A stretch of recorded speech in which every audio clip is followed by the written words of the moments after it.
Hi, my name is Greg Folts, and I'm President and CEO of Marshall Institute here in Raleigh, North Carolina.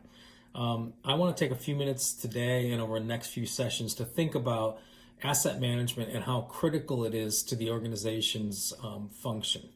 So asset management, first of all, it's important to understand that asset management affects the capacity of the organization to deliver its product or service to its customers. So if you have less reliability, you will have less output in your organization over some period of time.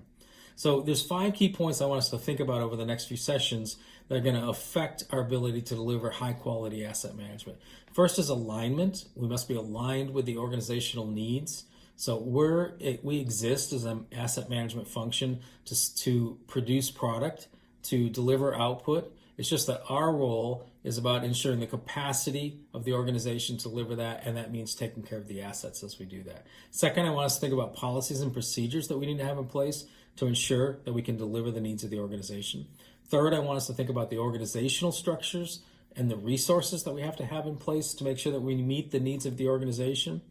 Fourth, I want us to think about budgets and financial implications of what we're doing and how we can best utilize our finances to ensure that we're delivering our mission.